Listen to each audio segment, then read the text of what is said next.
কাফন চোর যখন কোন লাশকে কবরের মধ্যে দাফন করে চলে আসা হয়, ও সাথে সাথে গিয়ে তার শরীর থেকে কাফনের কাপড়টা খুলে নিয়ে চলে আসে।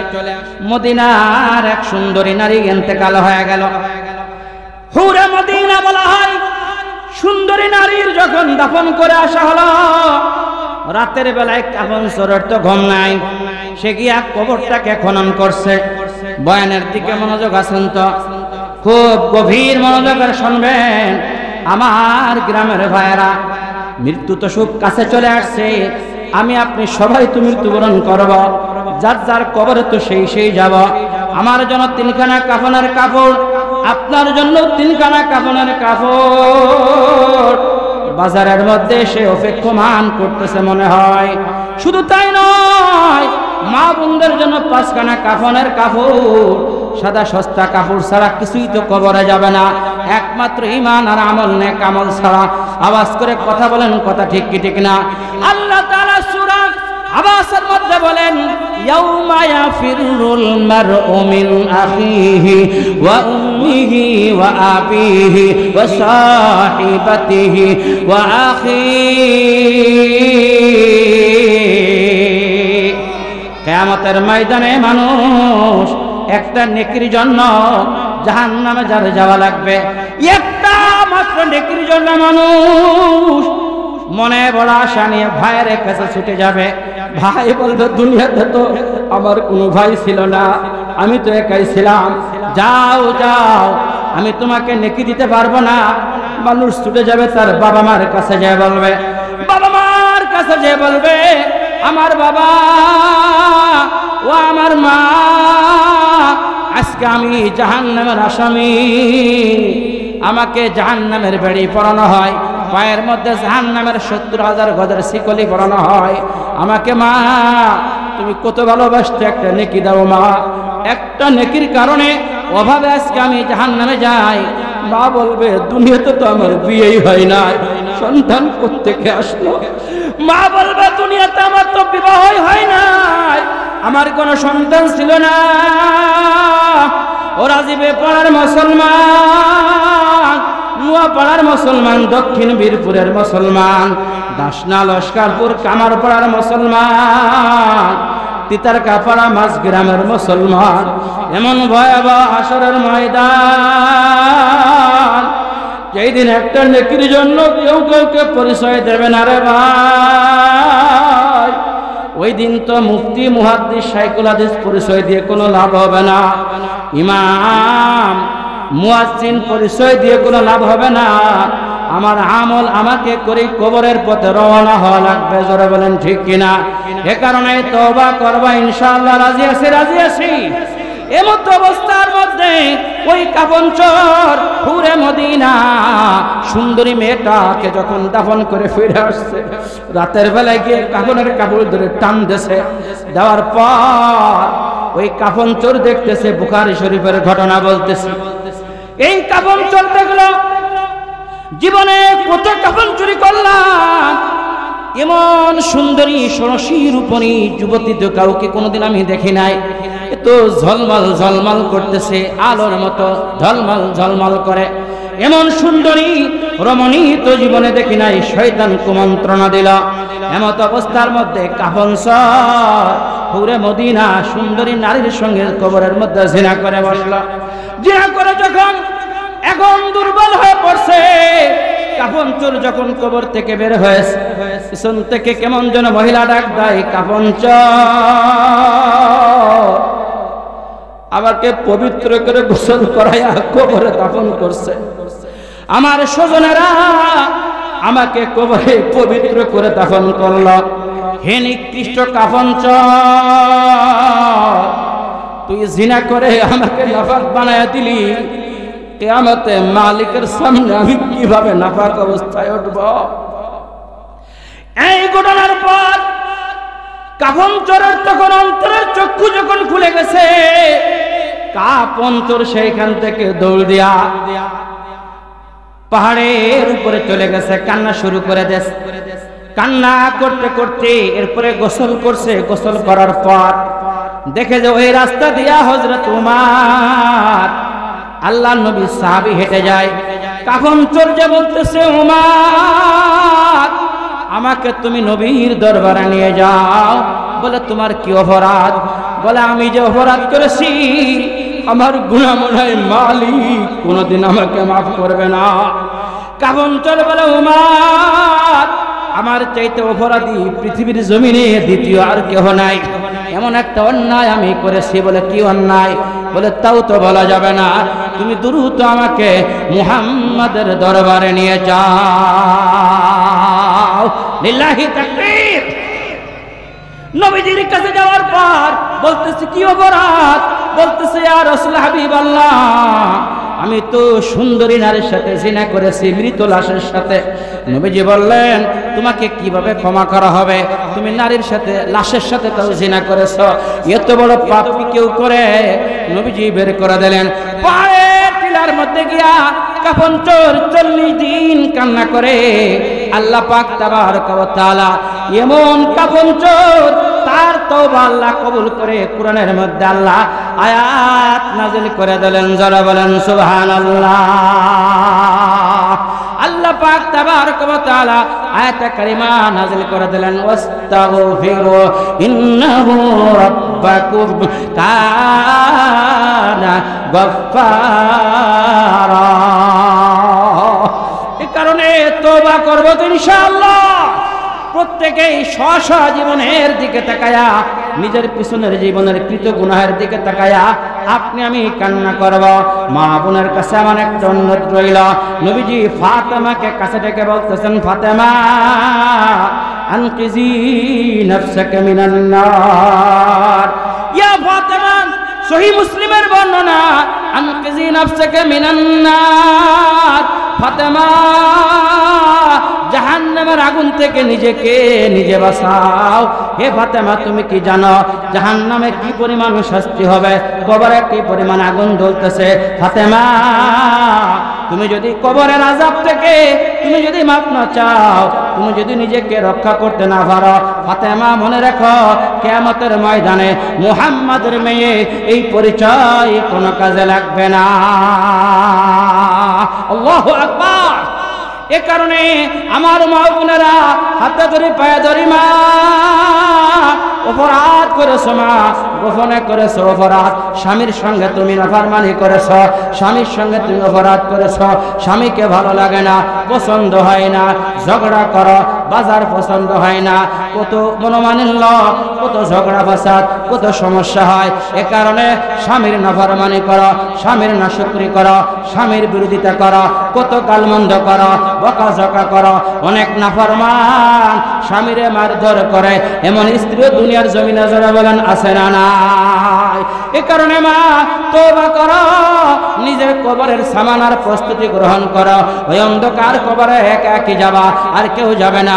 সুন্দরী স্ত্রী হয়ে তোমাকে পাখা দিয়ে বাতাস করে শরবত পান করায়া যেই ঘরে ঢুকানো হয়েছে মা, ওই ঘর দিয়া তোমাকে মরা লাশ বানায়া কবরের দিকে নিয়ে যাওয়া হবে। আমার বন্ধুরা, খুতুবাতে হাকিমুল ইসলামের মধ্যে আল্লামা কারি তয়েব সাহেব রাহিমাহুল্লাহ দারুল উলুম দেওবন্দের মুতামিম একটা ঘটনা উল্লেখ করেছেন।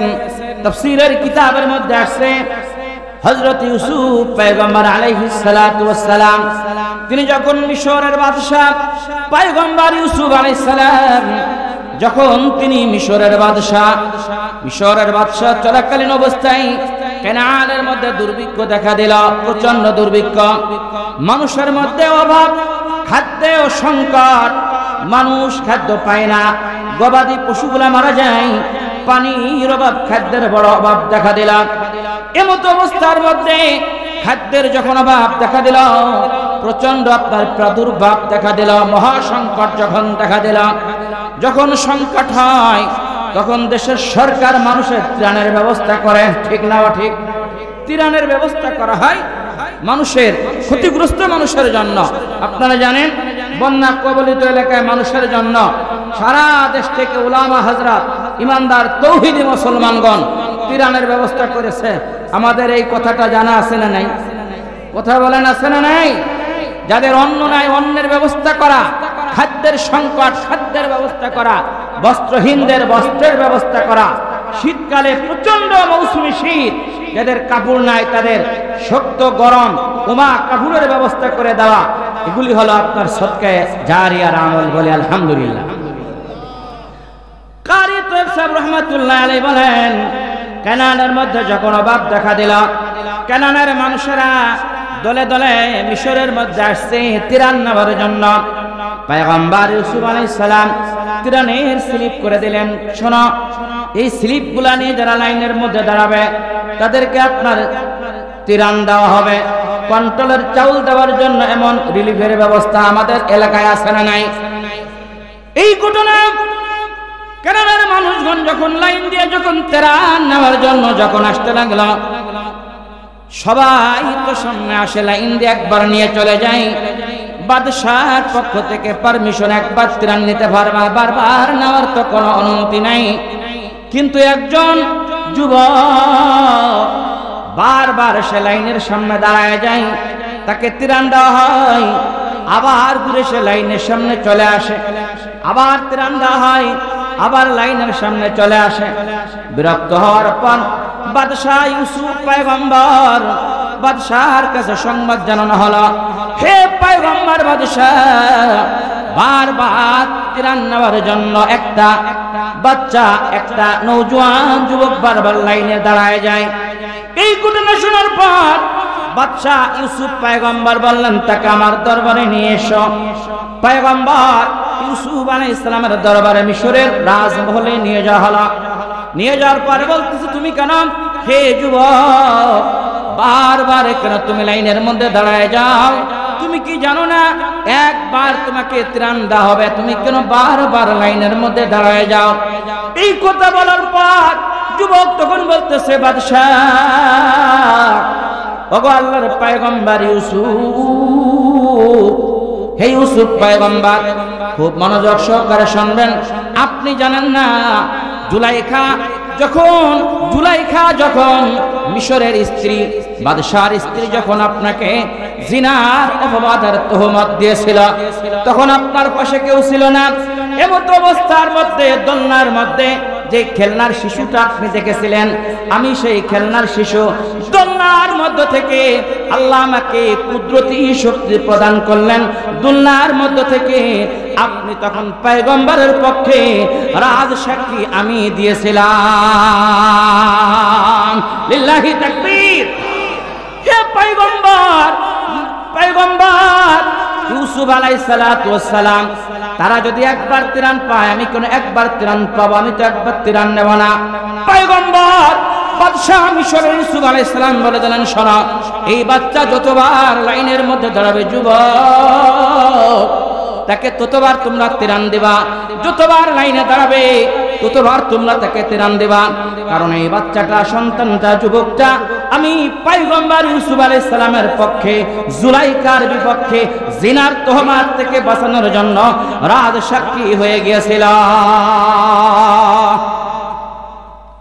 আমার যুবক বন্ধুরা, হে যুবক বন্ধুরা, রাজীবের পাড়া গ্রামের আমার বৃদ্ধ বাবাজিরা, মঘি ইউনিয়নের মুসলমান, অত্র এলাকার আমার বাবাজিরা, খুব মনোযোগ দিয়ে শুনবেন। পর্দারা আমার মা ও বোনেরা, এই ঘটনার পর পয়গম্বর ইউসুফ আলাইহিস সালাতু ওয়াস সালাম বারবার তাকে তিরান দেয়।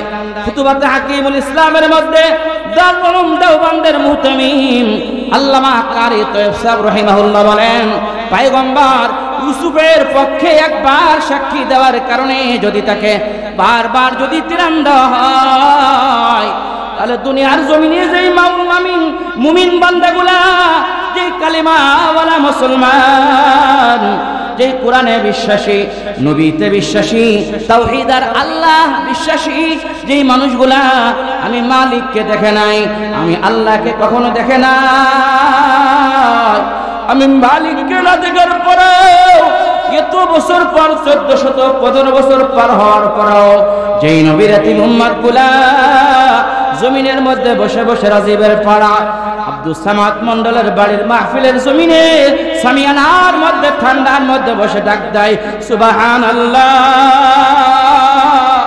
আলহামদুলিল্লাহ, লা ইলাহা ইল্লাল্লাহ আল্লাহু আকবার লা ইলাহা ইল্লাল্লাহ আল্লাহ আল্লাহ আল্লাহ আল্লাহ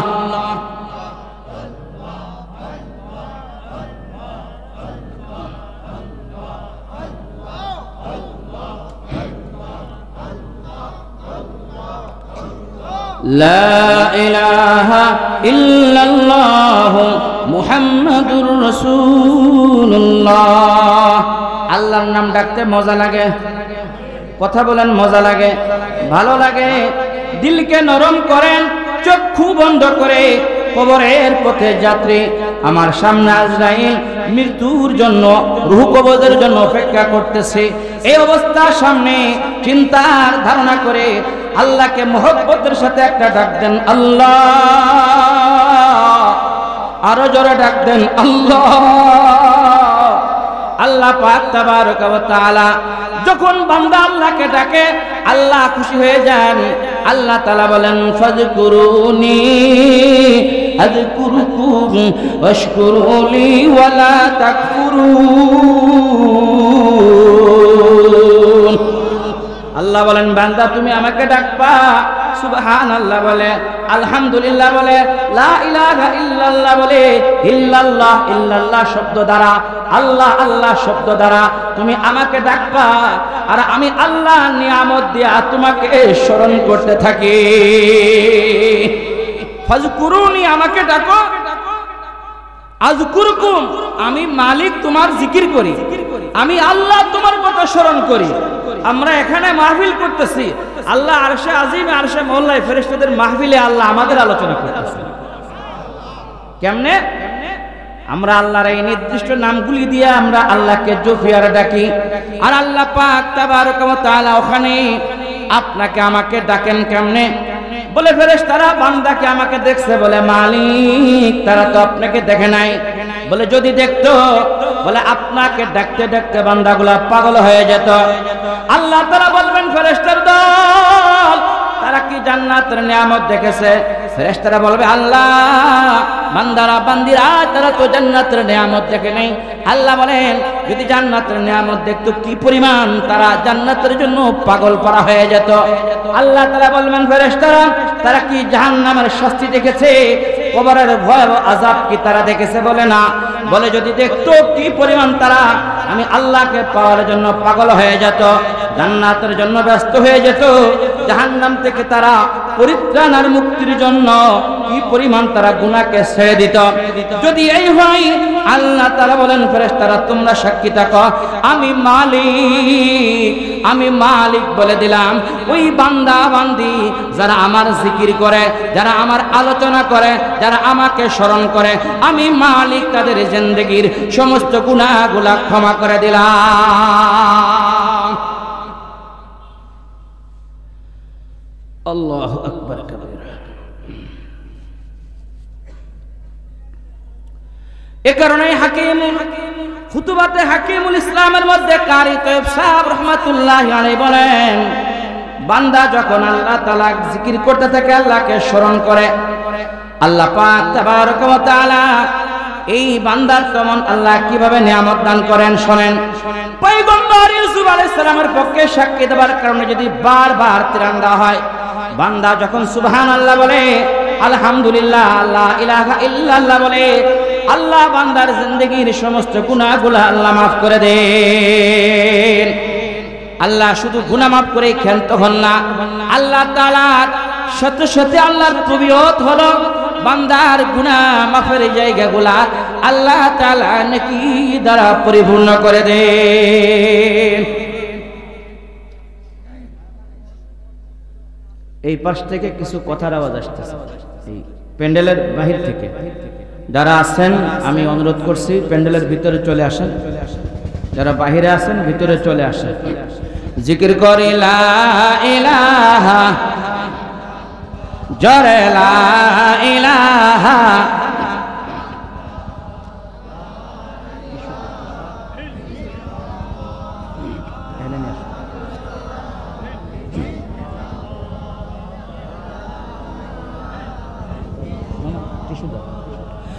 লা ইলাহা ইল্লাল্লাহ লা ইলাহা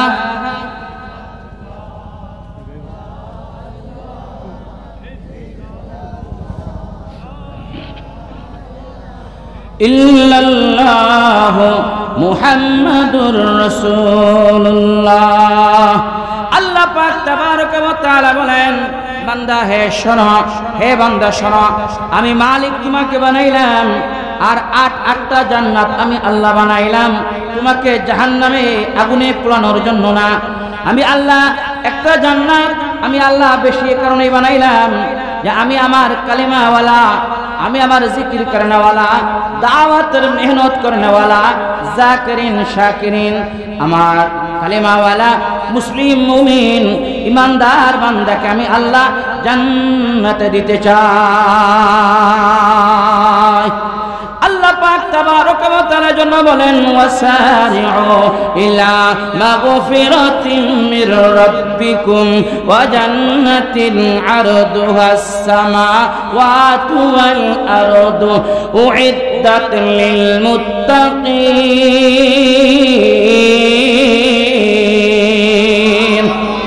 আল্লাহ পাক তাবারক ওয়া তাআলা বলেন, বান্দা দৌড়াও দৌড়াও দৌড়াও, ছুটে এসো আমি আল্লাহ তাআলার ক্ষমার দিকে, আমি আল্লাহ তাআলার মাগফিরাতের দিকে। বান্দা তুমি যদি হেঁটে আসো আমি আল্লাহর রহমত তোমার দিকে দৌড়ায় দৌড়ায় যায়। বান্দা যদি এক কদম এক পা গাও আমি আল্লাহ তাআলার রহমত 10 কদম তোমার দিকে এগিয়ে চলবে। বান্দা যদি আল্লাহ তাআলার দিকে হেঁটে চলে আল্লাহর রহমত বান্দার দিকে দৌড়ায় দৌড়ায় চলে। এ কারণেই এই গোটা মজলিসটা, গোটা আজকের এই প্রোগ্রাম মাহফিলটাকে ফেরেশতারা রহমতের ছায়া দ্বারা বেষ্টন করে আরশ পর্যন্ত পৌঁছে গিয়েছেন। যারা বলেন আল্লাহু আকবার। আল্লাহ তাআলা বলেন, আমার ক্ষমার দিকে ছুটে এসো।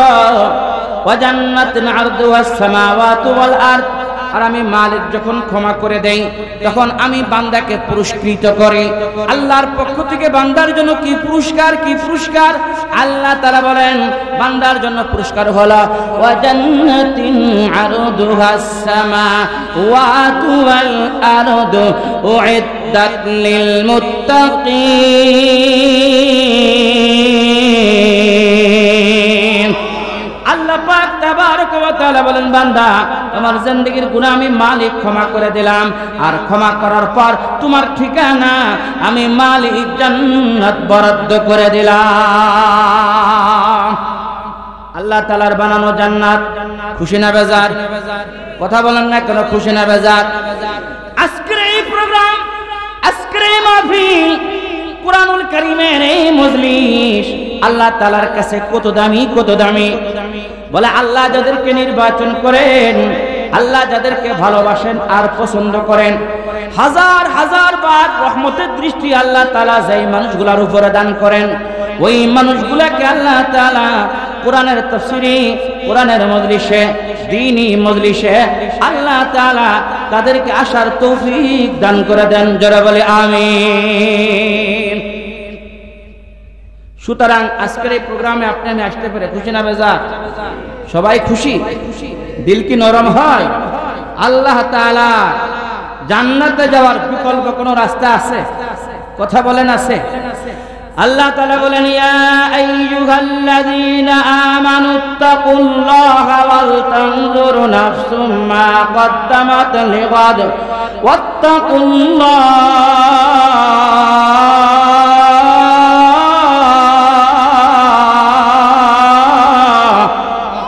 ইন্নাল্লাহা খাবীরুম বিমা তা'মালুন। পুরুষ মহিলা শোনো, আবার বৃদ্ধ বনিতা শোনো, ইয়তীম নবীর উম্মতে মুহাম্মাদিয়া শোনো। ইয়া আইয়ুহাল্লাযীনা আমানুত্তাকুল্লাহ। ঈমানদার সম্প্রদায়, ঈমানদার আমি আল্লাহর খাস পরিবারের সদস্য, বড় মহব্বতের ডাক দিয়ে আল্লাহ বলেন, ইয়া আইয়ুহাল্লাযীনা আমানু ইত্তাকুল্লাহ। আমি আল্লাহকে ভয় করো। ইত্তাকুল্লাহ। আল্লাহ প্রথমে বললেন আমাকে ভয় করো, এ কারণে বলেন আমরা ভয় করব কাকে? আরো জোরে বলেন কাকে? আরো জোরে বলেন কাকে? ইমানদার একমাত্র ভয় করবে কাকে? আল্লাহকে যদি ইমানদার ভয় করে, ইমানদার কথার দ্বারা কাউকে কষ্ট দেবে না, ইমানদার হাতের দ্বারা কাউকে আঘাত করে কষ্ট দিবে না, ইমানদার কাউকে অস্ত্র দিয়ে গুলি করে হত্যা করবে না, ইমানদার কাউকে কথার মাধ্যমে কষ্ট দিবে না। কথা বলেন ঠিক কি ঠিক না? নবীজি হাদিসের মধ্যে বলেন সিবাবুল মুসলিমি ফুসুকুন আকিতালুহু কুফরুন, মুসলমানকে গালি দেওয়া হলো ফাসিকি, এটা হলো ফিসকি ফাসিকি গুনাহের কাজ। আকিতালুহু কুফরুন, মুসলমানকে হত্যা করা হলো কুফরির মতো জঘন্যতম কাজ। মুসলমানকে গালি দেওয়া ভয়াবহ, আর মুসলমানকে হত্যা করা তার জন্য জাহান্নামের ঠিকানা, বিকল্প কিছুই নাই। আওয়াজ করেন ঠিক না ঠিক? কারণ ইমানদারের এই রূহগুলা, ইমানদারের এই আত্মাগুলা, ইমানদারের এই আত্মাগুলা বানাইছেন কে? আল্লাহ তাআলা বানাইছেন। বলে আল্লাহ তাআলা বলেন আমি প্রাণ বানাইলাম, তুমি তাকে কষ্ট দেছো, হত্যা করছো, প্রাণটা তুমি বানায় ফেরায় দাও। পৃথিবীর কেউ পারবে? কথা বলেন না কেন কেউ পারবে? এই প্রাণ আর রূহকে বানাইছেন আল্লাহ। আল্লাহ পাক তাবারক ওয়া তাআলা আপনাকে আমাকে বানাইলেন। এর বড় চমৎকার উদাহরণ হলো আমাদের সামনে এই যে দুইটা টেবিলের মধ্যে দুইটা ফুল আছে না নাই? কথা বলেন না কেন? এই যে উপরে যতগুলা ফুল, এগুলা সব কাগজের ফুল, ঠিক না ঠিক? এই কাগজের ফুলের কোনো দাম আছে? এই ফুলের কোনো ঘ্রাণ আছে? এই ফুলের কোনো ঘ্রাণ নাই, এই কাগজের ফুলের কোনো দাম নাই। দোস্ত, যেই ফুলের ঘ্রাণ কাঁটাওয়ালা ফুল আপনার জবা ফুল, এরপর আপনার হাসনাহানা ফুল, এরপর আপনার হলো আপনার গোলাপ ফুলের কাঁটা আছে। এই গোলাপ ফুলের, হাসনাহানা ফুলের, জবা ফুলের ঘ্রাণ আওয়াজ করেন আছে না নাই? তো যেই ফুলের ঘ্রাণ আছে ওই ফুলের কি আছে? দাম আছে।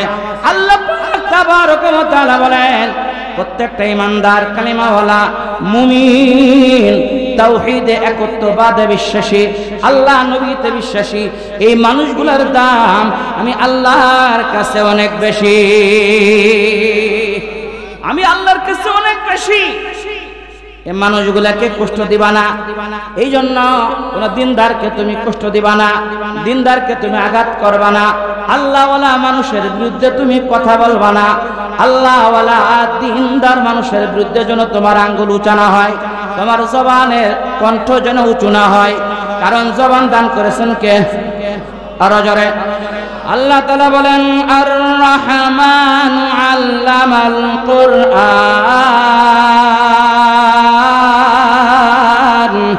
খালাকাল ইনসানা আল্লামাহুল বায়ান।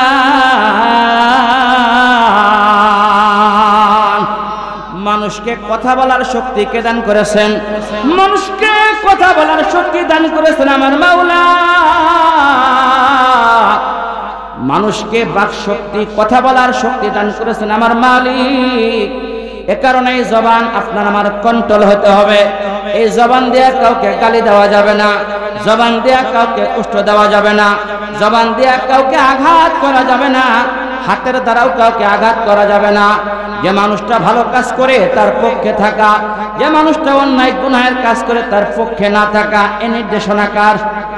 আর যারা বলেন কার? আল্লাহ তাআলা বলেন ইয়া আইয়ুহাল্লাযীনা আমানুত্তাকুল্লাহ ওয়াল তানজুর নাফসুম মা কদ্দামাত লিগাদ। প্রত্যেকটা মানুষ, পুরুষ আর মহিলা, আবাল বৃদ্ধ বনিতা, সে যেন চিন্তা করে আগামী কালের জন্য, আখিরাতের জন্য, কবর জগতের জন্য, ফুলসিরাতের জন্য, হাসরের ময়দানের জন্য, হিসাব দিবসের জন্য, আখিরাতের জন্য, পরলৌকিক জিন্দেগির জন্য বান্দা কি আমল তৈরি করেছে, কি আমল বান্দা প্রস্তুত করেছে, এটা যেন বান্দা চিন্তা করে। কারণ দুনিয়ার আমল দুনিয়ায় থেকে যাবে, দুনিয়ার সম্পদ দুনিয়ায় থেকে যাবে। দুনিয়ার সম্পদ আপনার কবরে যাবে না, দুনিয়ার কোনো বস্তু কবরে যাবে না, দুনিয়ার কোনো বস্তু আখিরাতে উঠবে না, হাসরের ময়দানে কামে লাগবে না, ফুলসিরাত পার হওয়ার সময় কাজে লাগবে না।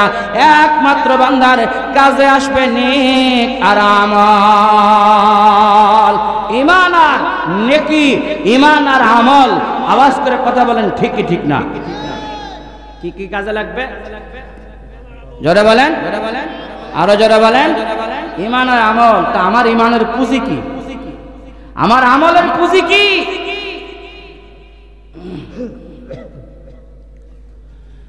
এরপর আল্লাহ তাআলা বলেন আমার সঙ্গে চালাকি করবা। কিরা মাহফিল দেশ, কে গানের প্যান্ডেল তৈরি করছো, আমি মালিক বুঝি জানি না। খুব চালাক তুমি, তোমার অনেক প্রভাব, তোমার খুব শক্তি। বহুত জালেমকে আল্লাহ ধ্বংস করে দিয়েছেন, এই শক্তি কাজে লাগবে না। আরে একটু ব্যথা লাগলেই তো কত কষ্ট হয়, ঠিক না বেঠিক? পেটে ব্যথা করলে তো কত কষ্ট হয়, পাতলা পায়খানা শুরু হলে তো কত কষ্ট হয়, দাস্ত ডায়রিয়া বমি শুরু হলেই তো কত কষ্ট হয়, মাথা ব্যথা বেদনা শুরু হলেই তো কত কষ্ট হয়। তাহলে বান্দা কিসের বড়াই করো, কিসের শক্তি তুমি খাটাও? আজকে যেই শক্তি তুমি খাটাও, এই যে বড়াই তুমি করো, যখন বান্দা পারবে না, বান্দার কথা শুনবে না, ভালো কথা শুনবে না, আমি আল্লাহ কুদরতি ভাবে তোমাকে পঙ্গু করে দিব। বান্দার কথা যখন শুনবে না, তখন আল্লাহর পক্ষ থেকে শাস্তি শুরু হয়ে যাবে। শাস্তি আসা, শাস্তি যখন আসবে একার উপরে আসবে না, সবার উপরে আসবে। কথা বলেন না কেন? যুগে যুগে নবীদের উপরে এরকম হুমকি ধুমকি কষ্ট আসছে না আসে নাই? কথা বলেন না কেন?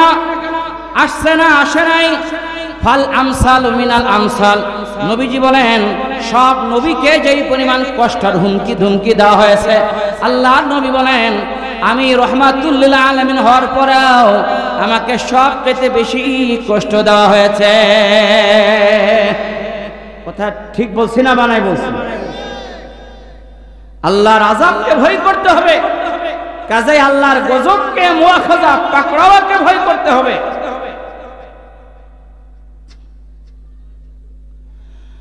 আল্লাহু আকবার কবীরা।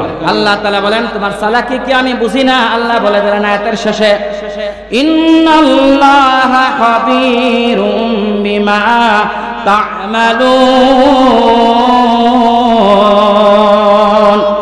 ও বান্দা, তুমি কোনটা মাহফিলের জন্য দান করেছো, কোনটা গুনাহের প্যান্ডেলে তুমি দান করেছো, কোনটা তুমি ভালো কাজে সেই দিয়েছো, কোনটা তুমি মন্দ কাজে তোমার হাত আগিয়ে গিয়েছিল, কোন জায়গা তুমি ভালো কাজের পক্ষে ছিলা, কোন জায়গা তুমি মন্দ কাজের পক্ষে ছিলা, তুমি কি মাহফিলের পক্ষে না গানের পক্ষে, তুমি যে কোন অন্যায়ের পক্ষে নাকি নেক কাজ আর নেক আমল আর কামের পক্ষে, এগুলা সব কে জানেন? আরো যারা বলেন আল্লাহ তাআলা বলেন আলিমুম বিযাতিস সুদূর। আল্লাহ বলেন বান্দা তুই যে জল্পনা কল্পনা করস, ব্রেন খাটাস, শয়তানি বুদ্ধি, ক্রিমিনালি বুদ্ধি, সকলখুরির বুদ্ধি করিস, মনে রাখিস তোর এই কলবটাকেও তো বানাইলাম আমি আল্লাহ। আমার সাথে চালাকি করো, এমন এমন রোগ দেব বান্দা, এমন এমন ব্যাধি তোমাকে আমি আল্লাহ দিব, মেডিকেলে দৌড়াই কুল পাবা না। দেশের মেডিকেল শেষ হবে, বাহিরের মেডিকেলে যাওয়া লাগবে। দিল্লির মেডিকেল তো কলকাতা অটোমেটিক বন্ধ, চলে যাবা তুমি কোথায়? বিভিন্ন দেশে চলে যাবা, ট্রিটমেন্ট নিতে, কাজ হবে না, ফকির হবা, পরিবারকে ফকির করবা, সহায় সম্পত্তি বিক্রি করবা, গরু বাছুর বিক্রি করবা, গাছপালা বিক্রি করবা, জমিনগুলা বিক্রি করবা, সন্তানকে রাস্তার ফকির বানাবা, ট্রিটমেন্ট শেষ হবে না। আমি আল্লাহ তোরে ফকির বানায়া, আযাব আর গজব দিয়া, বেঈমান বানায়া, দুনিয়ার থেকে বিদায় দেয়া, কবরে তোকে শাস্তি ভোগ করাবো। সাবধান, স্পষ্ট আয়াত কোরআনুল কারীমের। এই সমস্ত কথা আমি বানাই বলছি না আল্লাহ বলছেন? কথা বলেন না, না কে বলছেন? আমি আয়াতে কারিমা তেলাওয়াত করেছি। আল্লাহ পাক তাবারক ওয়া তাআলার কাছে তিনটি বস্তু বড় দামি। আমার দিকে তাকান, কয় বস্তু? সবাই বলেন। আঙ্গুলের করুসা করেন, মুখস্থ করে নেন, এই কথাগুলি বলে বয়ান শেষ করে দেব, বেশি টাইম নিব না। কয় বস্তু আল্লাহর কাছে দামি? আরো জোরে, জোর হলো না, সবাই বলেন। তার সে জোরে, আরো জোরে। আল্লাহর কাছে তিন বস্তুর বড় দাম। এক নম্বর বস্তুর নাম হলো, আল্লাহ পাক তাবারক ওয়া তাআলা বলেন বান্দা শোনো, তিনটা বস্তুর বড় দাম। হাদিস শরীফ তার রাজ সাক্ষী। এক নম্বর বস্তু হলো আল্লাহর কাছে তওবার বড় দাম। কিসের দাম সবচেয়ে বেশি? আরো জোরে বলেন, আরো জোরে বলেন। তওবার দাম আল্লাহর কাছে বেশি না কম? আল্লাহর কাছে তওবার দাম এত বেশি, আল্লাহ পাক তাবারক ওয়া তাআলা বলেন, ইয়া আইয়ুহাল্লাযীনা আমানু তুবু ইলাল্লাহি তাওবাতান নাসুহা। হে বান্দা বান্দি, পুরুষ মহিলা শোনো, তুমি তোমার জীবনের কৃত গুনাহের কারণে, ব্যক্তিগত গুনাহের কারণে, পারিবারিক গুনাহের কারণে, বৈবাহিক গুনাহের কারণে, জীবনের সামাজিক গুনাহের কারণে, তোমার রাজনৈতিক গুনাহের কারণে, তোমার ধর্মীয় জীবনে গুনাহ করার কারণে, রাষ্ট্রীয় জীবনে গুনাহ করার কারণে, সংসদীয় জীবনে গুনাহ করার কারণে, তুমি এমন গুনাহ তো একা একা করো, পৃথিবীর কেউ জানে না।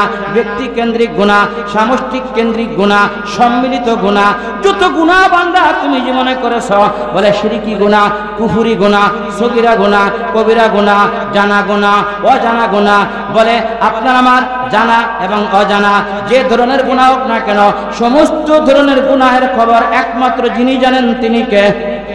আর জোরে আল্লাহ। তো আল্লাহ পাক তাবারক ওয়া তাআলা বলেন, বান্দা তোমার জিন্দেগীর গুনাহের জন্য তুমি তওবা করো, কারণ আমি আল্লাহর কাছে তওবার বড় দাম। লিল্লাহি তাকবীর। এক নম্বর হলো আল্লাহ তাআলার কাছে তওবার বড় দাম। হাদিস শরীফের মধ্যে আছে, আত্তাইবু মিনাজ যামবি কামাল্লা যামবালাহু। আল্লাহ নবী বলেন, তওবাকারী তো এমন, তওবাকারী তো এমন, যখন কোনো পুরুষ তওবা করে, যখন কোনো নারী তওবা করে, যখন কোনো ভালো মানুষ তওবা করে, কোনো অন্যায়কারী যখন তওবা করে, আবার বৃদ্ধ বনিতা তওবা করে, যুবক যখন কোনো যুবক তওবা করে, যখন কোনো বৃদ্ধ বৃদ্ধা বুড়া বুড়ি তওবা করে, যখন কোনো মানুষ তওবা করে, তওবাকারী আল্লাহর কাছে এমন প্রিয় হয়ে যায়, আত্তাইবু মিনাজ যামবি কামাল্লা যামবালাহু। আল্লাহ নবী বলেন, তওবাকারী তো এমন, কেমন যেন তার আমলে জিন্দেগিতে কোনো গুনাহ নাই। তওবার দাম আল্লাহর কাছে বেশি না কম? অন্য হাদিসের মধ্যে আসছে, কুল্লু বানি আদম খাত্তাউন, প্রত্যেক বনি আদম, আবাল বৃদ্ধ বনিতা পুরুষ মহিলা সে গুনাহগার। অকুল্লু খাত্তাউনা আত-তাওয়াবুন, অকুল্লু খাত্তাইনা আত-তাওয়াবুন। আর গুনাহগারের মধ্যে সবচেয়ে প্রিয় হলো যারা আল্লাহর কাছে ফিরে এসে তওবা করে। আল্লাহর কাছে কোন ব্যক্তির দাম বেশি? তওবাকারী। জোরে বলেন কার? সবাই বলেন না কেন? আল্লাহর হাবিব হাদিসের মধ্যে বলেন, উম্মত প্রতিদিন আমি নবী 100 বার তওবা করি। আল্লাহ নবী প্রত্যেকদিন কতবার তওবা করেন? আরো জোরে বলেন। নবী প্রত্যেকদিন 100 বার তওবা করেন। তার মানে নবীর কি গুনাহ সবচেয়ে বেশি ছিল? কথা বলেন না কেন? নবী প্রত্যেকদিন 100 বার তওবা করতেন। আপনি আমি প্রতিদিন কয়বার তওবা করি? কি পরিমাণ তওবা করি? তাই আপনার আমার জীবন আর জিন্দেগি, সকাল আর সন্ধ্যা, দিন আর রাত্র গুনাহে ভরা। কথা বলেন ঠিক কিনা? এই কারণে গুনাহের জিন্দেগি তওবা করার প্রয়োজনীয়তা, জোরে বলেন, দরকার আছে না নাই? আল্লাহ তাআলা বলেন, ইয়া আইয়ুহাল্লাযীনা আমানু তুবু ইলাল্লাহি তাওবাতান নাসুহা। একনিষ্ঠ তওবা করো, ধোঁকাবাজের তওবা করলে হবে না। এমন তওবা করবা, ইখলাসের সাথে তওবা করবা, একাগ্রতা চিত্তে বান্দা তওবা করবা, এমন তওবা করবা আর যেন তোমার কোনো গুনাহ না হয়। তওবার 3টা শর্ত। 1 নম্বর শর্ত হলো তওবার মধ্যে আন্নাদাম, শর্মিন্দা হওয়া, লজ্জিত হওয়া, নিজেকে লজ্জিত করে আল্লাহর সামনে উপস্থাপন করা। 2 নম্বর হলো আর-রুজু, তওবাকারী গুনাহ থেকে ফিরে আসা, গুনাহ থেকে ফিরে আসা। ও গুনাহ করেছি আর জীবনে করব না, এই গানের প্যান্ডেলে গিয়েছি আর জীবনে যাব না, এই গান শুনেছি আর জিন্দেগিতে শুনব না, এই টিভি নাটক অবৈধ গুনাহ গুনাহের কর্মকাণ্ড দেখেছি আর জীবনে দেখবো না। এই তওবার দ্বিতীয় নম্বর শর্ত হলো আর রুজু, ফিরে আসা। 2 নম্বর তওবার 3 নম্বর হলো আল ইনকিয়াদ, সংকল্প করা, অর্থাৎ জীবনে কোনোদিন দ্বিতীয়বার পুনরায় ওই গুনাহ আর না করা। এই 3টা কাজ হলো তওবার পূর্ব শর্ত। 3 কাম। কয় কাম? তবে আরেকটা কথা হলো, যারা হুকুকুল ইবাদ, যারা বান্দার হক নষ্ট করে তার তওবার শর্ত 4টা। যারা বলেন কয়টা? যে মানুষটা বান্দার হক নষ্ট করে তার জন্য তওবার শর্ত হলো 4টা। আপনি হাতের দ্বারা আঘাত করেছেন, আপনাকে ক্ষমা চেয়ে নিতে হবে। আপনি তাকে ফাঁকি দিয়েছেন, আপনাকে ক্ষমা চেয়ে নিতে হবে। আপনি অর্থের নামে যে অন্যায় করেছেন, অন্যায়গুলো আপনাকে ফেরত দিতে হবে। যারা দেশের অর্থকে সুইস ব্যাংকের মধ্যে যারা পাচার করে, লক্ষ কোটি কোটি টাকা দুর্নীতি করে, এগুলার তওবা 4 নম্বর শর্ত। জোরে বলেন লাগবে কি লাগবে না? ও যেই পরিমাণ, যেই টাইমটা, সে সিচুয়েশনটা, সে দায়িত্বে ছিল, সরকারের দায়িত্বে ছিল, ওই টাইমে যত দুর্নীতি হয়েছে সব তাকে বুঝে দিতে হবে। জোরে বলেন ঠিক কি ঠিক না? অন্যের জমির আল ঠেলে ধান কেটে এনে রাত্রির বেলায় জিকিরে বসে গেলাম সুন্দর করে, আমার চাইতে দরবেশ এলাকায় আর কেউ নাই। আছে না নাই?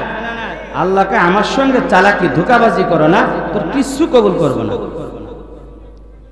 কথা বুঝতেছেন? অন্যের জমি দখল করে, অন্যের মাথায় আঘাত করে, কাজে দাঙ্গা করে, দাঙ্গা হামাঙ্গা করে, মানুষকে কষ্ট দিয়ে, মানুষ হত্যা করে, মানুষের ক্ষতি করে, আমি মালিকের কাছে তওবা করবা, হবে না, হবে না, হবে না, বান্দার কাছে ক্ষমা চাইতে হবে। আওয়াজ করেন ঠিক না ঠিক? তারপরে তোমার তবলিগ, রাগ করেন না কেউ? কথা বুঝতেছেন? এটা হলো মুসলমানের জন্য আল্লাহর কাছে তওবা করার 3 শর্ত। আর যারা মানুষের হক হুকুকুল ইবাদ নষ্ট করে তার জন্য 4টা শর্ত। আর যারা কাফের তাদের শর্ত 1টা। কয়টা? সুবহানাল্লাহ বলবেন না? যারা কাফের, অমুসলিম, খ্রিস্টান, বৌদ্ধ, হিন্দু, এদের তওবার শর্ত কয়টা? সহজ না কঠিন? একবারে সহজ। বলে তুমি কি? তুমি শুধু তওবা করবা, কালেমা স্বীকার করবা, তোমার জিন্দেগীর সব গুনাহ মাফ। মান ক্বালা লা ইলাহা ইল্লাল্লাহ দাখালাল জান্নাহ। ফি রাওয়ায়াতিন মান ক্বালা আখিরু কালামিহি লা ইলাহা ইল্লাল্লাহ দাখালাল জান্নাহ। এই 4টা শর্ত। এই কারণেই যারা মুসলিম তাদের একটা শর্ত, তওবা করে বান্দা কালেমা যখন স্বীকার করে নেবে, আল্লাহ বলেন তোর পিছনের জীবনের সমস্ত গুনাহ আমি মালিক ক্ষমা করে দিলাম। আমার বন্ধুরা, মুসলিম শরীফের মধ্যে হাদিস আনা হয়েছে, এক ব্যক্তি 99টা খুন করেছে। জোরে বলেন কয়টা? 99টা খুন করার পর জালেম এক এলাকার মধ্যে যাওয়ার পরে বলে, শোনো, এই এলাকার মধ্যে কোন বুজুর্গ লোক আছে কিনা? বলে আছে, রাহেব। বলে কোথায়? ওইখানে থাকে। সেখানে চলে গেলেন। যাওয়ার পরে বলতেছে, রাহেব, আমি তো এরকম 99টাকে আমি খুন করেছি, আমার মালিক আমাকে মাফ করবে কিনা? আমার আল্লাহ আমাকে ক্ষমা করবে কিনা? বলে না, 99টা খুন করেছো, এত বড় পাপী, তোমার কোনো ক্ষমা নাই, তোমাকে তো ক্ষমা করা হবে না। এই কথা শোনার পর ওই জালেম তখন বলতেছে, শোনো, 99টা খুন করেছি, আমার কপালে মনে হয় একটা খুন করা বাকি ছিল, আল্লাহ মাফ করবে না, তোকে বাঁচাই রেখে বা কি লাভ? সাথে সাথে এক কোপ দিয়া ঘর থেকে কাল্লা আলাদা করে দিছে। বলে 100 পুরা করলাম, সেঞ্চুরি হয়ে গেল। এরপরে এই লোক আরো ভীত সন্ত্রস্ত, এই সমস্ত কর্মকাণ্ড যিনি করাইতেছেন তিনি কে? আরো জোরে আল্লাহ।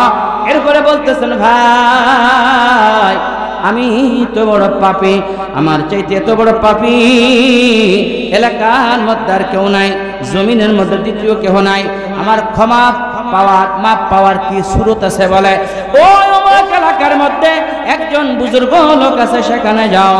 বলে সেখানে যাওয়ার পর তওবার জন্য সেখানে ছুটে চলেছে।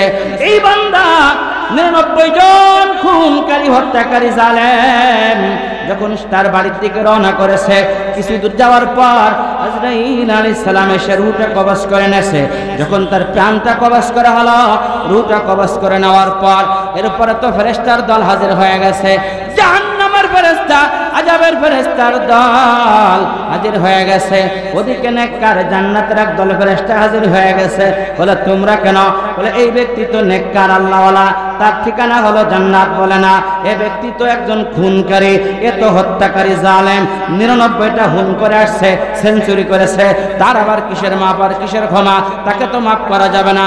বলে তাই? বলে হ্যাঁ। এই জান্নাতি ফেরেশতারা, জাহান্নামী ফেরেশতারা, নেককার ফেরেশতার দল, আযাবের ফেরেশতার দল, দুই দল ফেরেশতা ঝগড়া বাঁধায় দিছে।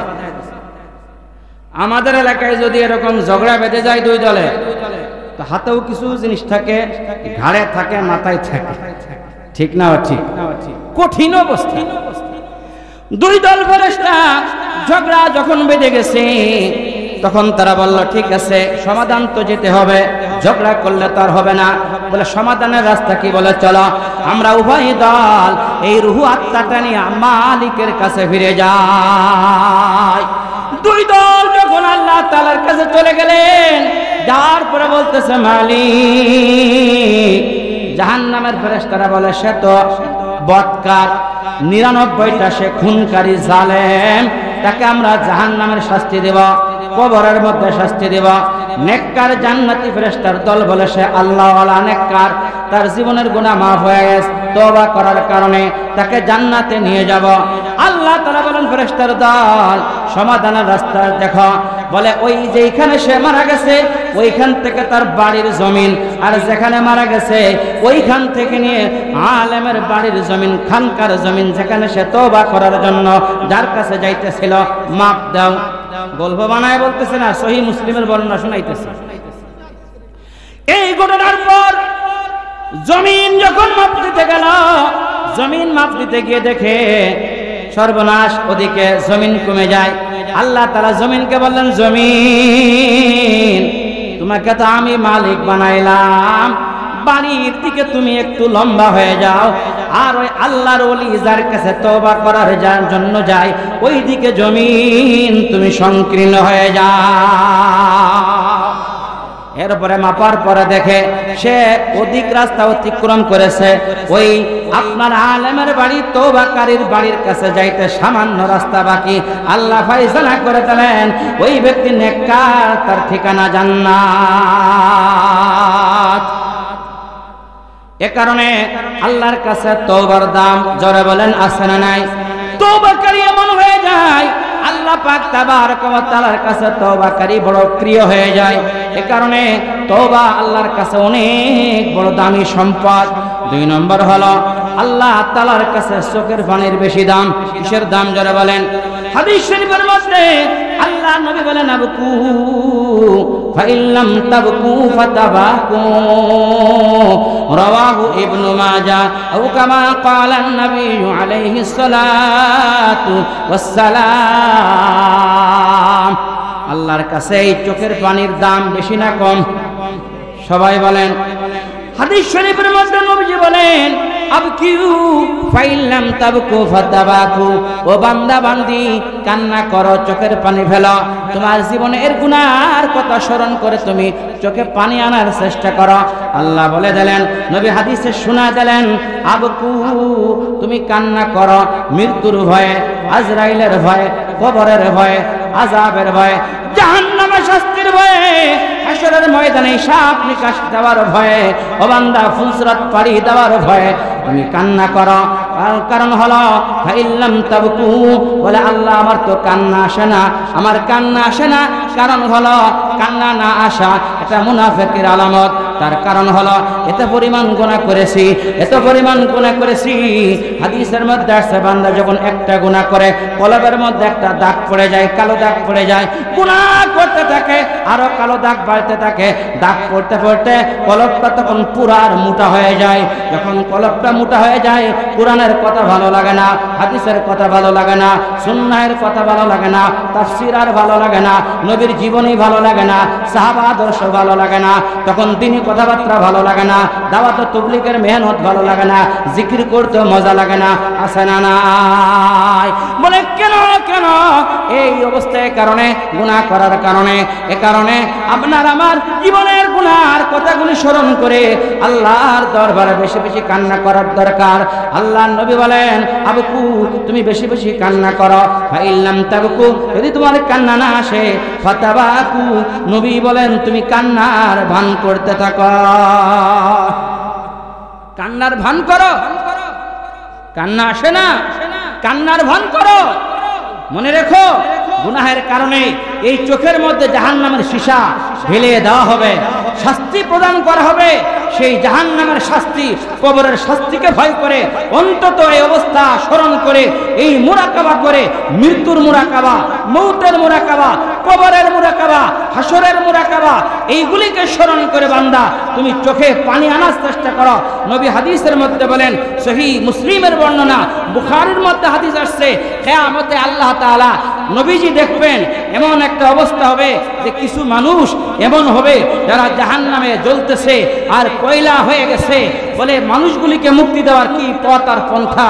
তখন একটা শিশি বের করা হবে, ওই শিশির পানি ছিটিয়ে দেওয়া হবে, 1 আর 2 ফুটা পানি জাহান্নামের প্রজ্বলিত দাউ দাউ করে জ্বলা অগ্নির দিকে যখন নিক্ষেপ করা হবে, জাহান্নাম কেতকাত করে পিছনে দৌড়াইতে থাকবে, আর ওই বান্দাকে তখন মুক্তি দিয়ে জান্নাতে প্রবেশ করানো হবে।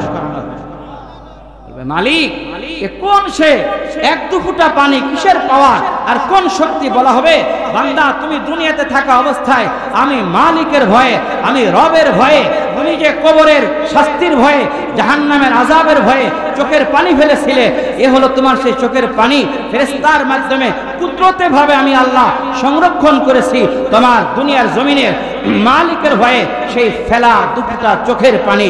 এই চোখের পানির এত পাওয়ার যেটা জাহান্নামের আগুনকে পিছনে হটতে বাধ্য করে।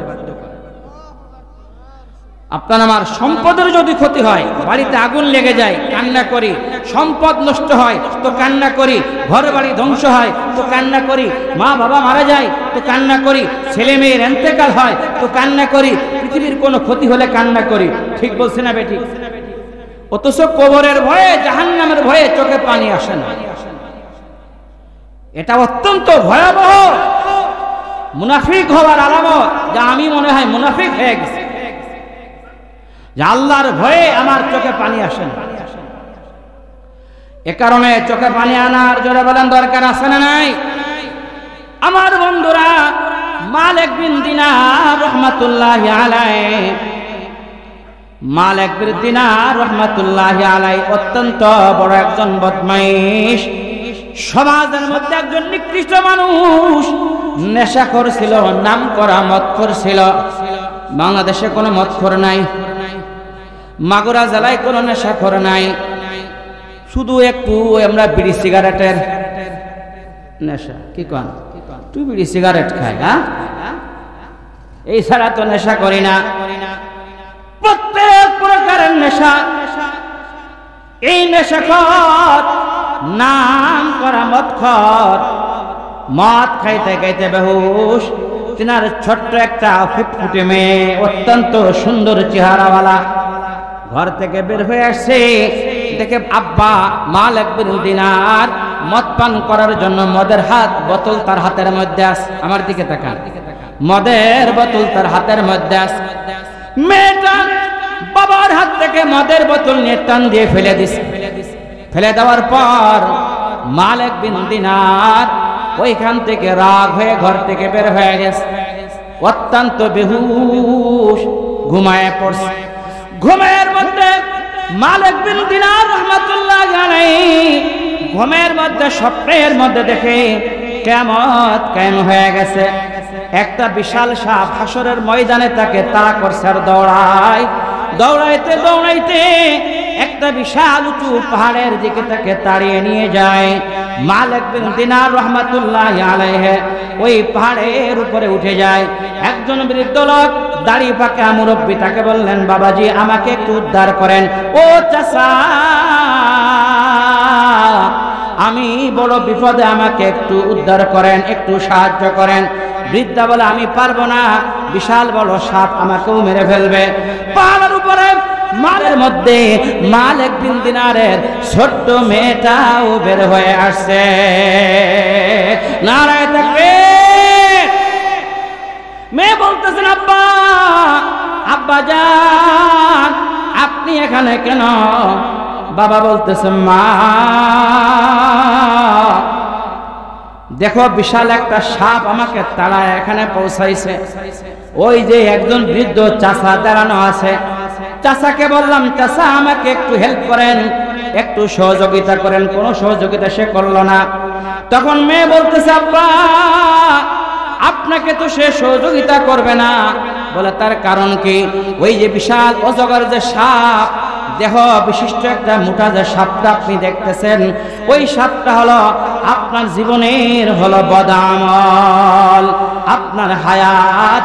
আপনি এত পরিমাণ গুনাহ করেছেন, গুনাহ করার কারণে আপনার দেহটা, আপনার কলবটা, অন্তরটা মোটা হয়ে গেছে, আপনার গুনাহের পাল্লা ভারী হয়ে গেছে। আর ওই যে বৃদ্ধ চাচা যার কাছে আপনি সহযোগিতা চেয়েছেন, সহযোগিতা করতে পারে নাই, ওই চাচা হলো আপনার নেক আমল, অর্থাৎ আপনার বদ আমলের তুলনায় নেক আমল হলো খুব দুর্বল, নেক আমল হলো কম, আর আপনার বদ আমলের পাল্লা হলো ভারী। এ কারণে আপনাকে সহযোগিতা করতে পারে নাই। ফামাই ইয়ামাল মিসকালা যাররাতিন খায়রান ইয়ারা ওয়া মান ইয়ামাল মিসকালা যাররাতিন শাররান ইয়ারা। আল্লাহু আকবার কাবীরা। মালিক বিন দিনার রাহমাতুল্লাহ আলাইহি বললেন ও মা তুমি এখানে কিভাবে আসলে, তুমি বা এখানে কি করো?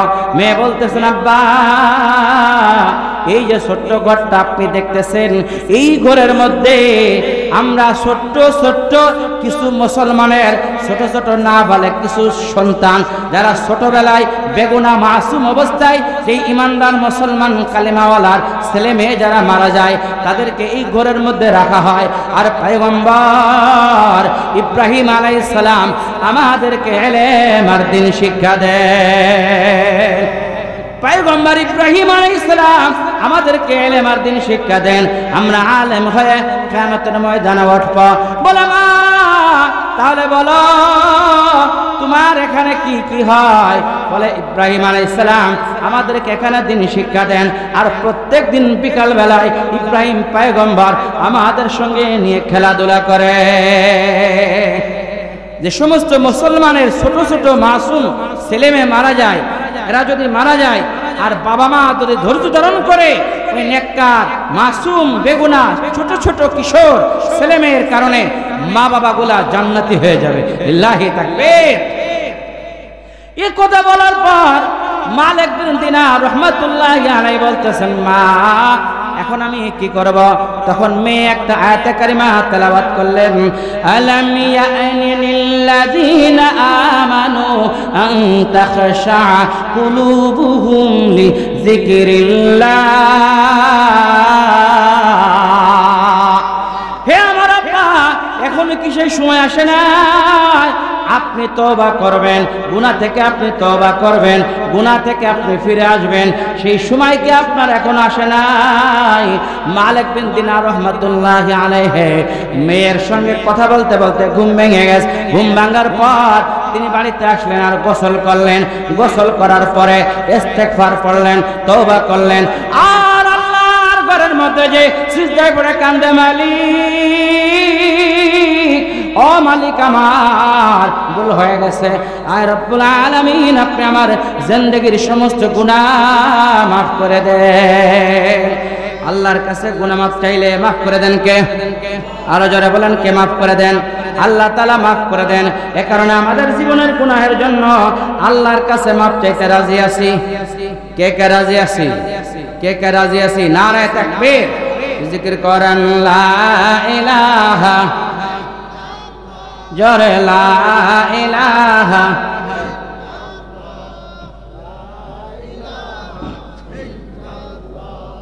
লা ইলাহা, জোরে লা ইলাহা,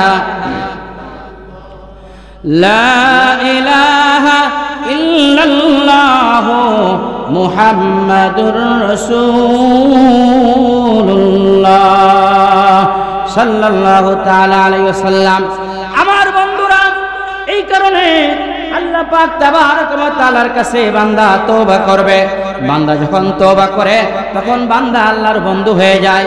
হাদিস শরীফের মধ্যে আছে তওবাকারীর 4টা পুরস্কার। কয় পুরস্কার? আরো যারা বলেন না কেন? সবাই বলেন কয়টা? 1 নম্বর হলো আত-তাইবু হাবিবুল্লাহ।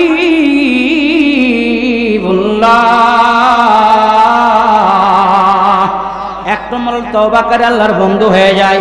তওবাকারী জোরে বলেন কি হয়ে যায়? আল্লাহ তাআলার বন্ধু হয়ে যায়।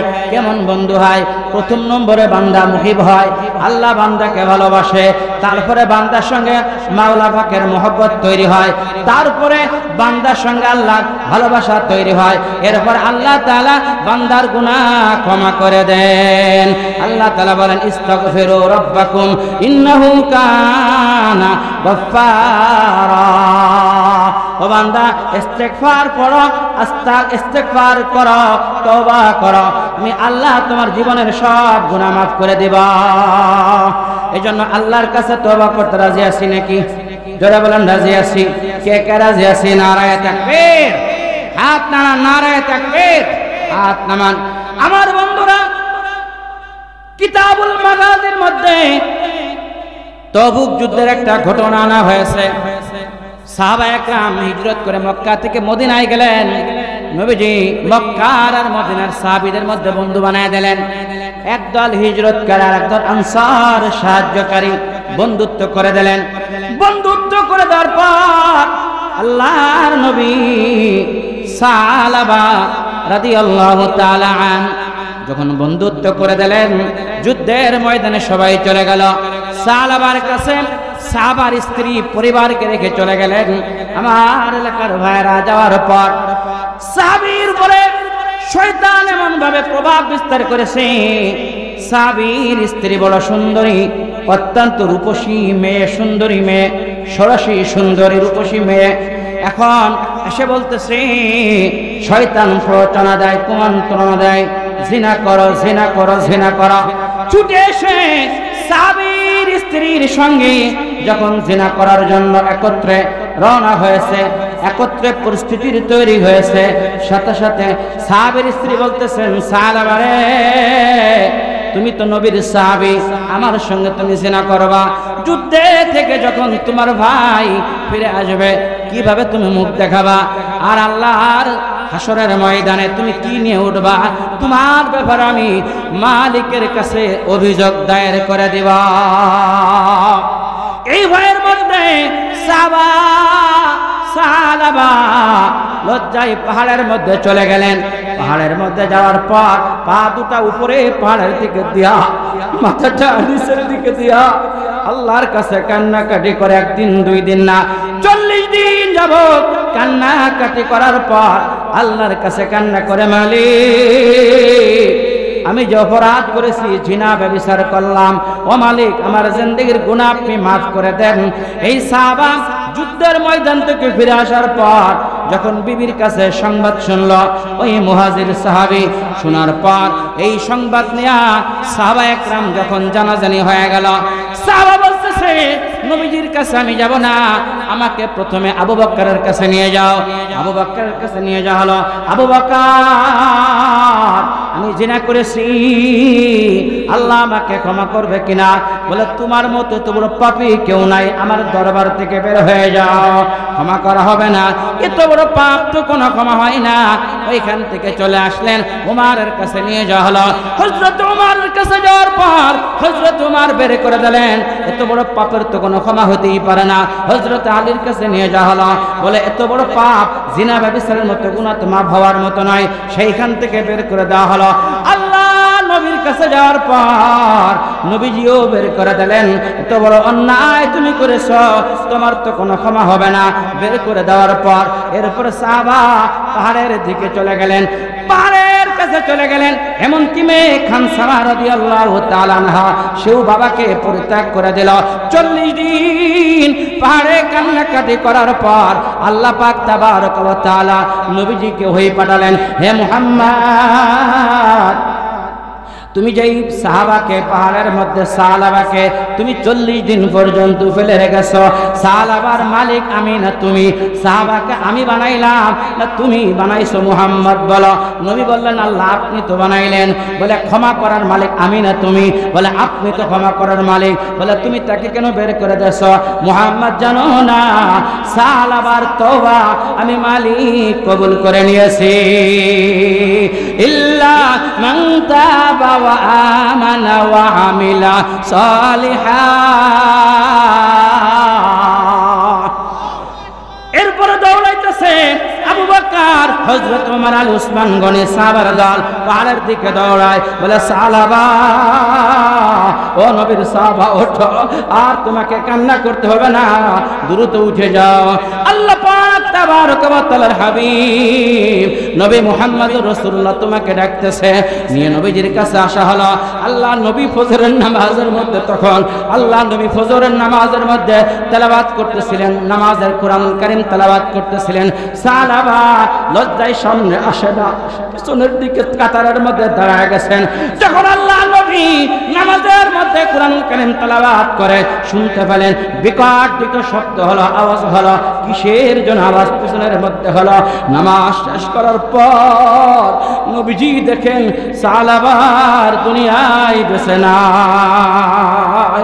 নারে তাকবীর! আল্লাহ পাক তাবারক ওয়া তাআলা এই জিনা যেই সাহাবা করেছেন সাহাবা তার তওবা আল্লাহ এমন ভাবে কবুল করেছেন। এ কারণে জিনা করে আর ব্যভিচার করে আর চুরি করে আর ডাকাতি করে ছিনতাই করে রাহাজানি করে যে সমস্ত গুনাহ করে না কেন, মদখোর আর নেশাগ্রস্ত নেশাখোর তওবা করব কি করব না? যারা বলেন তওবা করব কি করব না? আমার ভাইরা, বুখারী শরীফের সহিহ বর্ণনা, এক কাফন চোর সে এরকম দৈনন্দিন কাফন চুরি করত। বলে একদিন সে মদিনার মধ্যে সাহাবীদের কাফন চুরি করত। চোর তো চোর, কি ছোটখাটো চোর? কি চোর? কাফন চোর। আমাদের এই সমাজে কোনো কাফন চোর আছে নাকি? এত বড় নেমখারা নিকৃষ্ট চোর পাওয়া যায়? কাফন চোর যখন কোন লাশকে কবরের মধ্যে দাফন করে চলে আসা হয়, ও সাথে সাথে গিয়ে তার শরীর থেকে কাফনের কাপড়টা খুলে নিয়ে চলে আসে। মদিনার এক সুন্দরী নারী ইন্তেকাল হয়ে গেল। হুরে মদিনা বলা হয়। সুন্দরী নারীর যখন দাফন করে আসা হলো, রাতের বেলায় কাফন চোরের তো ঘুম নাই, সে গিয়া কবরটাকে খনন করছে। বয়ানের দিকে মনোযোগ আছেন তো? খুব গভীর মনোযোগের শুনবেন আমার গ্রামের ভাইয়েরা। মৃত্যু তো খুব কাছে চলে আসছে।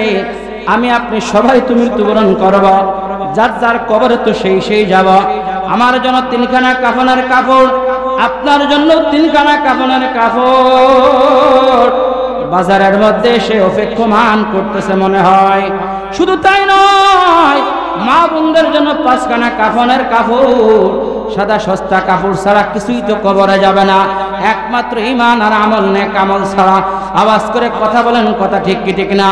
আল্লাহ তাআলা সূরা আবাসের মধ্যে বলেন, ইয়াউমা ইয়াফিরুল মারউ মিন আখিহি ওয়া উম্মিহি ওয়া আবিহি ওয়া সাহিবাতিহি ওয়া আখিহি। কিয়ামতের ময়দানে মানুষ একটা নেকির জন্য জাহান্নামে যাওয়া লাগবে। একটা মাত্র নেকির জন্য মানুষ মনে বড় আশা নিয়ে ভাইয়ের কাছে ছুটে যাবে। ভাই বলবে দুনিয়াতে তো আমার কোনো ভাই ছিল না, আমি তো একাই ছিলাম, যাও যাও, আমি তোমাকে নেকি দিতে পারবো না। মানুষ ছুটে যাবে তার বাবা মার কাছে, যেয়ে বলবে, বাবা মার কাছে যেয়ে বলবে, আমার বাবা ও আমার মা, আজকে আমি জাহান্নামের আসামি, আমাকে জাহান্নামের বেড়ি পরানো হয়, পায়ের মধ্যে জাহান্নামের 70,000 গজের শিকলি পরানো হয়। আমাকে মা তুমি কত ভালোবাসতে, একটা নেকি দাও মা। একটা নেকির কারণে অভাবে আজকে আমি জাহান্নামে যাই। মা বলবে দুনিয়াতে তো আমার বিয়েই হয় না, সন্তান কোত্থেকে আসলো? মা বলবে দুনিয়াতে আমার তো বিবাহই হয় না, আমার কোনো সন্তান ছিল না। ওরা জিবে পাড়ার মুসলমান, নোয়াপাড়ার মুসলমান, দক্ষিণ বীরপুরের মুসলমান, দাসনা লস্করপুর কামারপাড়ার মুসলমান, তিতারকাপাড়া মাছ গ্রামের মুসলমান, এমন ভয়াবহ হাসরের ময়দান যেই দিন একটা নেকির জন্য কেউ কাউকে পরিচয় দেবে না রে ভাই। ওই দিন তো মুফতি মুহাদ্দিস শাইখুল হাদিস পরিচয় দিয়ে কোনো লাভ হবে না, ইমাম মুয়াজ্জিন পরিচয় দিয়ে কোনো লাভ হবে না। আমার আমল আমাকে করে কবরের পথে রওনা হওয়া লাগবে, জোরে বলেন ঠিক কিনা? এ কারণে তওবা করবা ইনশাআল্লাহ। রাজি আছি, রাজি আছি। এমত অবস্থার মধ্যে ওই কাফনচোর হুরে মদিনা সুন্দরী মেয়েটাকে যখন দাফন করে ফিরে আসছে, রাতের বেলায় গিয়ে কাফনের কাপড় ধরে টান দিয়েছে, দেওয়ার পর ওই কাফনচোর দেখতেছে, বুখারী শরীফের ঘটনা বলতেছে, এই কাফনচোর দেখলো জীবনে কত কাফন চুরি করলাম, এমন সুন্দরী ষোড়শী রূপণী যুবতী তো কাউকে কোনোদিন আমি দেখি নাই। এত ঝলমল ঝলমল করতেছে, আলোর মতো ঝলমল ঝলমল করে, এমন সুন্দরী রমণী তো জীবনে দেখি নাই। শয়তান কুমন্ত্রণা দিল। এমত অবস্থার মধ্যে কাফনচোর হুরে মদিনা সুন্দরী নারীর সঙ্গে কবরের মধ্যে জিনা করে বসল। জিনা করে যখন এখন দুর্বল হয়ে পড়ছে, কাফনচোর যখন কবর থেকে বের হয়েছে, পিছন থেকে কেমন যেন মহিলা ডাক দেয়, কাফনচোর আমাকে পবিত্র করে গোসল করাইয়া কবরে দাফন করছে, আমার স্বজনেরা আমাকে কবরে পবিত্র করে দাফন করল। হে নিকৃষ্ট কাফনচোর, তুই জিনা করে আমাকে নাফাক বানায়া দিলি, কিয়ামতে মালিকের সামনে আমি কিভাবে নাফাক অবস্থায় উঠব? এই ঘটনার পর কাফনচোরের তখন অন্তরের চক্ষু যখন খুলে গেছে, কাফনচোর সেইখান থেকে দৌড় দিয়া পাহাড়ের উপরে চলে গেছে, কান্না শুরু করে দিয়েছে। কান্না করতে করতে এরপরে গোসল করছে। গোসল করার পর দেখে যে ওই রাস্তা দিয়া হযরত উমর আল্লাহ নবী সাহাবী হেঁটে যায়। কাফনচোর যে বলতেছে, উমর আমাকে তুমি নবীর দরবারে নিয়ে যাও। বলে তোমার কি অপরাধ? বলে আমি যে অপরাধ করেছি আমার গুনাহ মনে হয় মালিক কোনোদিন আমাকে মাফ করবে না। কাফনচোর বলে, উমর আমার চাইতে অপরাধী পৃথিবীর জমিনে দ্বিতীয় আর কেহ নাই, এমন একটা অন্যায় আমি করেছি। বলে কি অন্যায়?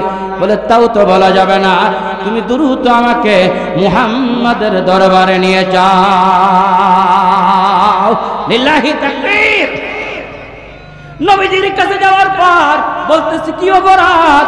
বলতেছে ইয়া রাসূল হাবিবাল্লাহ, আমি তো সুন্দরী নারীর সাথে জিনা করেছি, মৃত লাশের সাথে। নবীজি বললেন তোমাকে কিভাবে ক্ষমা করা হবে? তুমি নারীর সাথে লাশের সাথে তো জিনা করেছো, এত বড় পাপ কি কেউ করে? নবীজি বের করে দিলেন। পায়ের টিলার মধ্যে গিয়া কাফনচোর 40 দিন কান্না করে। আল্লাহ পাক তাবারক ওয়া তাআলা এমন কাফনচোর তার তওবা আল্লাহ কবুল করে কোরআনের মধ্যে আল্লাহ আয়াত নাযিল করে দিলেন। যারা বলেন সুবহানাল্লাহ। আল্লাহ পাক তাবারক ওয়া তাআলা আয়াত কারিমা নাযিল করে দিলেন, ওয়াস্তাগফিরু ইন্নাহু রাব্বাকুম কানা গফফারা। এই কারণে তওবা করব তো ইনশাআল্লাহ। প্রত্যেকেই স্ব জীবনের দিকে তাকায়া, নিজের পিছনের জীবনের কৃত গুনাহের দিকে তাকায়া আপনি আমি কান্না করব। মা বোনের কাছে আমার একটা অনুরোধ রইল। নবীজি ফাতেমাকে কাছে ডেকে বলতেছেন, ফাতেমা আনকিজি নাফসাকা মিনান নার। ইয়া ফাতেমা, সহিহ মুসলিমের বর্ণনা, আনকিজি নাফসাকা মিনান নার। ফাতেমা জাহান্নামের আগুন থেকে নিজেকে নিজে বাঁচাও। হে ফাতেমা, তুমি কি জানো জাহান্নামে কি পরিমাণ শাস্তি হবে? কবরে কি পরিমাণ আগুন জ্বলতেছে? ফাতেমা, তুমি যদি কবরের আযাব থেকে তুমি যদি মাপ না চাও, তুমি যদি নিজেকে রক্ষা করতে না পারো, ফাতেমা মনে রাখো কিয়ামতের ময়দানে মুহাম্মাদের মেয়ে এই পরিচয় কোনো কাজে লাগবে না। আল্লাহু আকবার। এ কারণে আমার মা বোনেরা হাতে ধরে পায়ে ধরি মা, অপরাধ করেছো মা, গোপনে করেছো অপরাধ, স্বামীর সঙ্গে তুমি নাফরমানি করেছো, স্বামীর সঙ্গে তুমি অপরাধ করেছো, স্বামীকে ভালো লাগে না, পছন্দ হয় না, ঝগড়া করো, বাজার পছন্দ হয় না, কত মনোমালিন্য, কত ঝগড়া ফাসাদ, কত সমস্যা হয়। এ কারণে স্বামীর নাফরমানি করো, স্বামীর নাশুকরি করো, স্বামীর বিরোধিতা করো, কত গালমন্দ করো, বকাঝকা করো, অনেক নাফরমান স্বামীরে মারধর করে এমন স্ত্রী দুনিয়ার জমিনে যারা বলেন আছে না নাই? এ কারণে মা তওবা করো, নিজের কবরের সামানার প্রস্তুতি গ্রহণ করো। ওই অন্ধকার কবরে একা একই যাবা, আর কেউ যাবে না। সুন্দরী স্ত্রী হয়ে তোমাকে পাখা দিয়ে বাতাস করে শরবত পান করায়া যেই ঘরে ঢুকানো হয়েছে মা, ওই ঘর দিয়া তোমাকে মরা লাশ বানায়া কবরের দিকে নিয়ে যাওয়া হবে।